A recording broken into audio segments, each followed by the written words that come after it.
there's these simple tools we can use, so simple, yet I personally, and for many of us, we make it so complex. Right. And so like, you know, the biggest change equals the biggest resistance. So for me, I was very resistant to do any of this stuff because I'd do it once and I'd be like, it doesn't work. Yeah. And right. I'd just remain in my depression or in my, you know, and I really struggled with mental health for a long time. Meditation is key, but there are so many meditations out there. It's not just sit and be for 20 minutes because that is so hard. No one can do that straight away. Yeah. If I was to say, Tom, I want to run the marathon, I couldn't run it tomorrow, but I could run it in a year, you know, and it's all baby steps. So it's 2 minutes, and there's so many guided meditations. I mean, go on my Instagram and email, message me, and I'd be so happy to share with them what I do or offer advice. Anxiety, and especially with what's going on right now, is us worrying about the future or the past, and it's our inability to be present right now. 85% of what we worry about never comes true,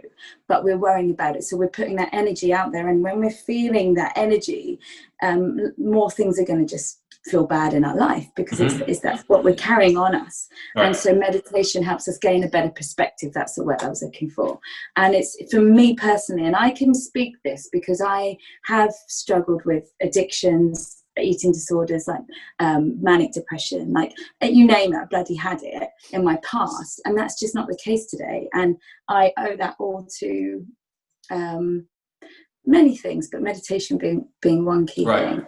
If we take action, things change, and if we don't change, nothing changes. And for me personally, having that discipline of I have a daily routine every day where I work out, I go walking in nature, I meditate, I write in my journal, just these little things, manifestations, positive affirmations, all things that I used to think were a load of crap, have literally saved my life. And having that morning structure, because also for any musicians out there right now, because it's hard for us, if you get up and you have this morning thing that's yours, then it gives you such a better perspective for your day. And it for me personally, it gives me this like boost of power to then want to go and fulfill my day in the best possible way I can, if that makes sense. Because I was going to say, it's kind of like control, right? Like if you give yourself little tiny small things that you can control, progress is happiness, even if it's tiny.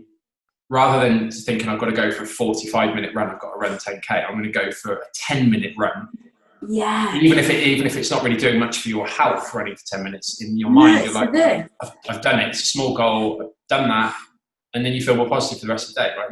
Then it's like just showing up. Doesn't matter. I always say this to when I mentor the girls, I'm always like, just show up, and do it for myself. I'm like, let's just show up. You don't have to do hours. You can just write one sentence in your journal. You can just meditate for 30 seconds. You can walk up and down the block, but just show up for yourself, because one thing I know is there is always another way. There's always another option. There's always a light shining. We just have to seek it.